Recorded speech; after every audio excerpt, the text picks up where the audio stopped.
إن الحمد لله نحمده ونستعينه ونستغفره ونعوذ بالله من شرور أنفسنا ومن سيئات أعمالنا من يهده الله فلا مضل له ومن يضلل فلا هادي له وأشهد أن لا إله إلا الله وحده لا شريك له وأشهد أن محمدا عبده ورسوله صلى الله عليه وسلم أما بعد. Ceci est la traduction d'une allocution de Cheikh Ali Abdullah Akour qu'il a orienté vers les musulmans de France en particulier et en général envers les musulmans des pays islamiques occidentaux. Donc le Cheikh dit, cette religion qu'est l'islam, c'est la religion qu'Allah nous a ordonné de suivre. Et Allah Ta'ala a dit, certes, la religion auprès d'Allah est l'islam. Et Allah Azza wa Jal a envoyé ses messagers, l'ensemble de ses messagers, salawatullah alayhim wa salam, afin qu'on l'unifie, afin que la création, les serviteurs d'Allah Azza wa Jal l'unifient, et afin que leur cœur se tourne vers Allah Azza wa Jal, et afin que les membres se soumettent à Allah Azza wa Jal en lui obéissant, et que les langues se rappellent de lui et soient reconnaissantes envers lui. Et donc le cheikh dit que c'est cela la base, c'est-à-dire l'unicité. Et il dit qu'Allah subhanahu wa ta'ala n'a pas créé la création parce qu'il en a besoin, mais plutôt parce que la création a besoin de lui. Et ce besoin est qu'il l'adore et l'unifie, qu'ils unifient Allah Jalla wa Ala. Comme Allah Ta'ala a dit, et je n'ai créé les djinns et les hommes que pour qu'ils m'adorent. C'est-à-dire, dans le sens que pour qu'ils m'unifient, qu'ils unifient Allah. C'est-à-dire qu'ils unifient Allah dans l'adoration, qu'elle soit vouée exclusivement vers lui. Et aussi Allah Ta'ala a dit, et invoquez-le sincèrement dans votre culte. Et aussi Allah Ta'ala a dit, c'est à Allah qu'appartient la religion pure. Et donc le cheikh dit qu'il est obligatoire à tout musulman et musulmane, et le discours est pareillement dirigé vers les djinns, et il est obligatoire qu'ils se conforment aux ordres d'Allah, et qu'ils vouent un culte exclusif à Allah. Et c'est cela la base. C'est cela la fitra, c'est-à-dire la saine nature. Et comme a dit le prophète sallallahu alayhi wa sallam, le nouveau-né naît sur la fitra, sur la saine nature. Et ses parents font de lui un juif, ou un chrétien, ou un majous, un zoroastrien. Et en effet, la fitra, la saine nature, c'est l'islam. Et par conséquent, il est apparu parmi la création d'Allah des gens qui ont changé la religion, et ceci s'est répandu sur terre et les gens se sont mélangés. Et donc il est apparu des gens qui ne connaissent rien des droits d'Allah et d'autres qui reconnaissent les droits d'Allah Azza wa Jal. Et ils se sont donc mélangés, ceux qui reconnaissent avec ceux qui ne reconnaissent pas. Et donc Allah Azza wa Jal a envoyé ses messagers.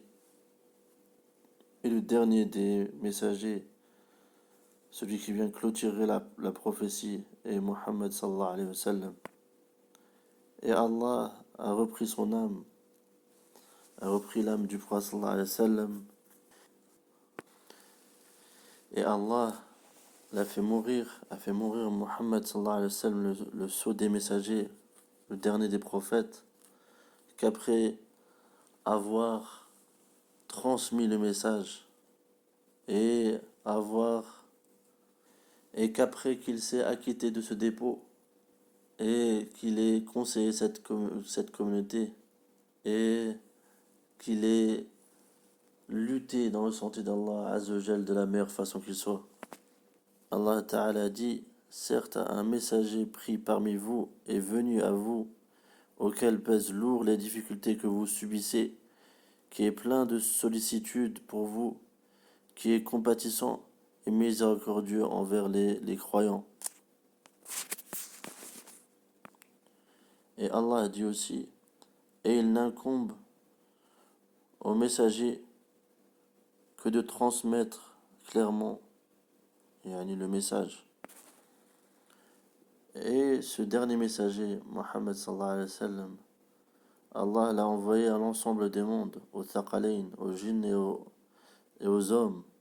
Et il a été envoyé par Allah Azzawajal en tant que miséricorde. Allah Azzawajal a dit, et nous ne t'avons envoyé qu'en tant que miséricorde pour l'univers. Et donc le prophète sallallahu alayhi wa sallam est donc une miséricorde. Et il est une miséricorde par rapport à ce qu'il a transmis comme religion. Et cette miséricorde a lieu par la transmission des préceptes de l'islam, de la législation islamique sur la langue du prophète sallallahu alayhi wa sallam. Allah Ta'ala a dit, et il ne parle pas sous l'effet de la passion, mais c'est plutôt une révélation révélée. Et donc le cheikh il dit que il se peut que les musulmans se mélangent avec les mécréants, et ce fut le cas du prophète sallallahu alayhi wa sallam et des compagnons qui ont subi ce qu'ils ont subi de la part des mécréants de Kuffar Quraysh. Et ensuite Allah subhanahu wa ta'ala lui a permis la hijra, c'est-à-dire l'émigration, vers Médine, afin de préserver sa religion. Et il a donc fondé à Médine une société islamique. Et Allah subhanahu wa ta'ala a élevé l'islam et les musulmans. Et par conséquent, l'islam s'est répandu dans les villes. Et donc le cheikh il dit que la hijra, c'est-à-dire l'émigration vers les pays musulmans, est une chose légiférée. Surtout si la personne qui vit dans les pays de mécréance a peur pour sa religion, qu'il sent que sa religion n'est pas en sécurité. Et donc, si le musulman a peur pour sa religion, c'est-à-dire qu'il ne sent pas que sa religion est en sécurité, alors il doit émigrer s'il le peut. Et la hijra elle perdure, elle reste légiférée des pays de mécréance vers les pays musulmans. C'est-à-dire elle ne s'interrompt pas jusqu'à ce que l'heure se lève. Et donc le cheikh dit que cette allocution dirigée vers les musulmans de France, les musulmans qui vivent dans les pays non musulmans, et dit que ceux d'entre eux qui appliquent cette religion et qui secourent cette religion sont dans une lutte énorme. Et Allah les secourra. Et Allah leur donnera force. Et Allah Ta'ala dit, si vous secourez Allah, c'est-à-dire la religion d'Allah, la cause d'Allah, Allah vous secourra. Et donc le cheikh explique que pour ceux qui ne peuvent pas émigrer en terre musulmane, islamique, il dit que le fait de par la louange d'Allah Azzawajal, il y a les centres islamiques et les mosquées sont présentes et sont répandues dans leur pays, c'est-à-dire dans les pays occidentaux. Et il conseille de s'accrocher à la pratique de la religion pour ceux qui ne peuvent pas rentrer dans les pays musulmans, ou pour ceux qui qu'ils le peuvent, mais pour une durée limitée, puis après ils reviennent dans les pays non musulmans. Ceux-là qui ne peuvent pas, qui n'ont pas la capacité d'émigrer, ils doivent patienter et ils doivent s'accrocher au tawhid, à l'unicité, à la croyance saine, à la croyance salafie, c'est-à-dire la croyance des pieux prédécesseurs. Et ils doivent accomplir, s'attacher à la prière, à la zakat, aux jeûnes et différentes législations de cette religion. Et donc le cheikh il dit de se parer des bons comportements, des comportements louables, et il dit que cela a un impact auprès de ceux autour de qui on vit ou dans la société dans laquelle on vit. Et il explique, et il dit que le prophète sallallahu alayhi wa sallam a dit il n'y a personne qui est dur dans la religion sans que celle-ci le domine ou sans que celle-ci ne prenne le dessus sur lui. Il dit ensuite al-hadar, c'est-à-dire prenez garde à ne pas trahir les gens, qui que ce soit. Et le prophète sallallahu alayhi wa sallam a dit ne trahis pas celui qui t'a trahi et rends le dépôt à celui qui te l'a confié. Donc le cheikh dit i'tazzu bi hadha ad-din, c'est-à-dire soyez fiers de cette religion, portez-la avec fierté. Et il dit que le fait de porter cette religion avec fierté, ça n'est pas une chose qui vient comme cela. Et cela ne se fait pas sans science. La personne se doit de porter fermement cette religion avec science. Et Allah Azza wa Jalla a dit Allah élève en rang ceux qui ont cru parmi vous et ceux qui ont reçu la science. Et donc il dit le cheikh qu'Allah élève les gens de science en rang par cette science qu'il leur accorde, avec cette science qu'il leur accorde. Et aussi le prophète sallallahu alayhi wa sallam a dit celui qui emprunte un chemin par lequel il recherche une science, Allah lui fait prendre par cela un chemin vers le paradis. Et dans une autre version, Allah lui facilite par cela un chemin vers le paradis. Et dans le livre d'Allah, il n'y a pas une chose dont il est demandé de demander le rajout, si ce n'est la science. Allah Azza wa Jalla a dit Rabbi zidni ilma. Mon Seigneur, rajoute-moi de la science. Et donc il explique le cheikh que la science est une lumière pour le musulman dans sa vie. Et cette science, avec cette science, il laissera un impact sur les gens. Et il sera évoqué en bien, même après sa mort. Et donc le cheikh enjoint de patienter, as-sabr, de patienter et de ne pas s'emballer et de prendre garde aux différentes sectes, aux mouvements sectaires, à ceux qui répandent ce sectarisme et ne veulent pas que la croyance saine soit répandue. Et donc le cheikh il met en garde contre les ikhwan, c'est-à-dire la secte des frères musulmans, l'établir, et ainsi que les croyances soufis. Et également le cheikh dit prenez garde aux rafida ainsi que aux autres croyances déviantes comme la croyance ash'arite et autres. Il dit que ces croyances représentent les sectes qui en tirent parti et ils ne représentent pas l'islam, mais elles sont contre l'unicité d'Allah Azzawajal. Et donc il dit, celui qui adore les tombes, où est donc son tawhid, son unicité? Il dit qu'il n'a pas d'unicité, qu'il le veuille, qu'il l'agrée ou non. Et donc il dit aussi, celui qui trahit les musulmans et tend la main à la trahison des musulmans.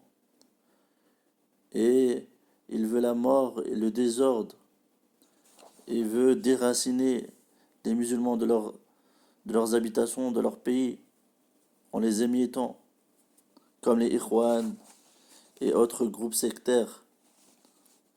Il dit que ceux-là ne savent pas reconnaître l'importance de l'unicité, et donc que nous devons nous méfier d'eux.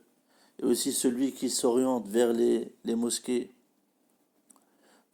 où il y a des tombes, ou vers les tombes, en disant je veux faire la da'wa, je vais appeler les gens à Allah, et rapprocher les gens, comme le font les tablighs et ceux qui leur ressemblent. Donc il dit le cheikh que ceux-là ne savent pas reconnaître l'importance de l'unicité. Et il dit que ce sont des égarés qui égarent. Et donc, il enjoint de se méfier d'eux, ainsi que de leur groupe. Et donc le cheikh dit, nous disons cela et nous sommes sous le commandement d'Allah et personne ne nous empêche à cela. Et donc il demande de s'attacher à la croyance salafie, c'est-à-dire la croyance saine sur laquelle étaient les pieux prédécesseurs, non pas à la croyance des Ikhwan ni des tablighs, et non pas les croyances des sectes déviantes, comme Rafida, les Rawafid. Donc il dit, méfiez-vous des Rafida, ceux qui jurent par autre qu'Allah, qui adorent autre qu'Allah, qui falsifient les textes et qui critiquent et rendent mécréants les compagnons, eux-mêmes qui ont soutenu cette religion, qui ont soutenu cette science. Et donc il dit que ceux-là ne veulent pas que la religion soit établie, mais ils veulent que leurs innovations et leurs égarements se répandent, soient établis. Ensuite, il met en garde contre les pays qui salissent l'islam.